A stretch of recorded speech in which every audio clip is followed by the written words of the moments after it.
Everything you've always wanted to know about real estate, but didn't know who to ask. I'm your host, Angie Stanley.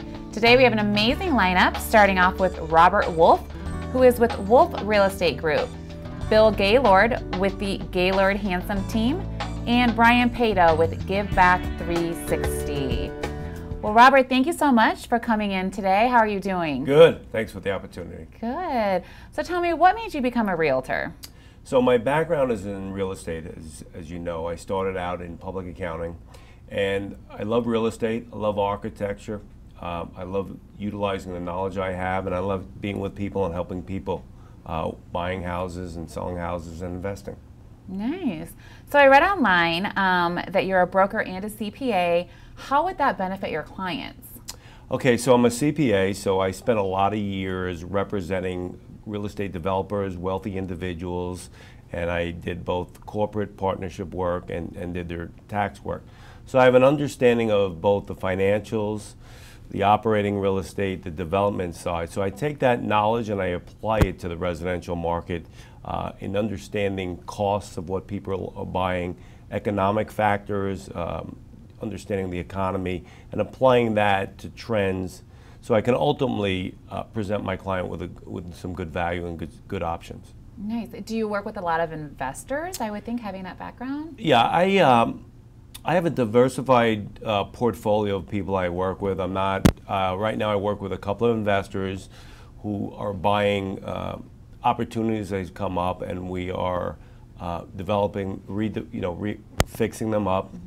Flipping it. I don't like to use the term flipping. I call it adding value to the investments. So when you're looking for investments for a client, you have to know quickly. You have to look at a lot of properties, and you have to know quickly whether there's an opportunity in terms of upside on the market. So I've used the ability. I developed a spreadsheet that I use to determine if there's enough profit in the deal, and it allows me to look at a bunch of properties very quickly. Oftentimes you have to look at 100 properties to find two that'll meet a criteria. Yeah, I'm sure with your background it makes you a lot more educated in making these decisions, because there's a lot of people out there trying to be investors, but they don't really know.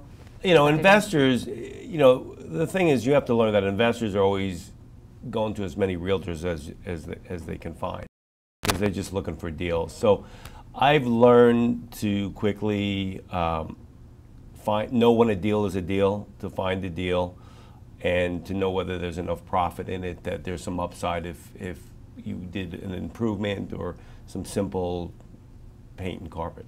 Nice. So that brings me to my next question. How are you different from other realtors out there? So I'd like to consider myself not a realtor. As a matter of fact, I don't really like the term realtors, because the barriers to entry to become a realtor are pretty minimal.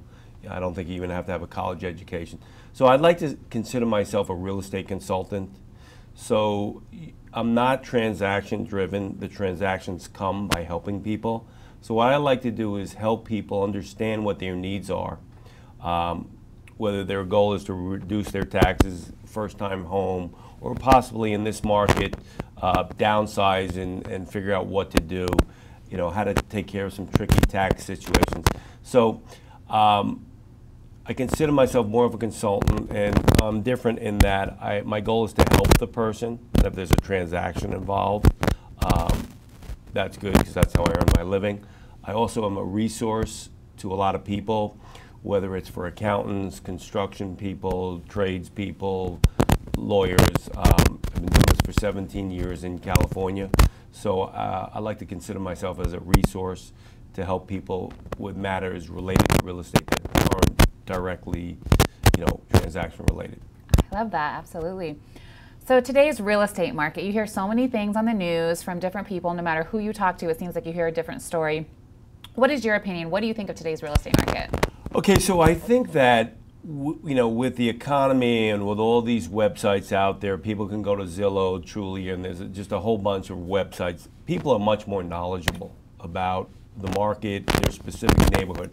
So I think that in today's market, it's a fast-moving market. Usually down markets and up cycles could be 4 or 5 years. Cycles can change now in 6 months, in 3 months. But I think that today's market is a micro market, so every market is different. So I specialize in investment market and in North County Coastal. But Carmel Valley is different from Rancho Penasquitos.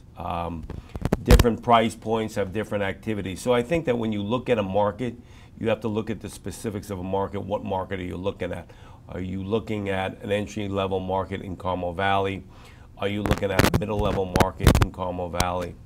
You know, specifically in Carmel Valley, there's about 120 homes for sale, and more than half of them are over $1.2 million.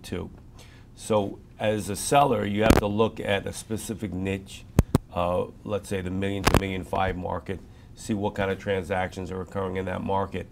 So it's dynamic. It's a micro market. It's very specific to what you're trying to sell or buy or accomplish. I agree, because people are like, inventory is, you know, so low. Yeah. Well, in certain areas or Yeah. certain markets it is, Yeah. but I agree. Yeah, and in certain markets, you know, inventory doesn't exist.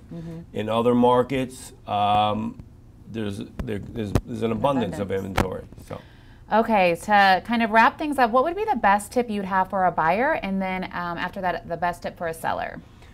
Okay, so the best tip for a buyer is to be educated.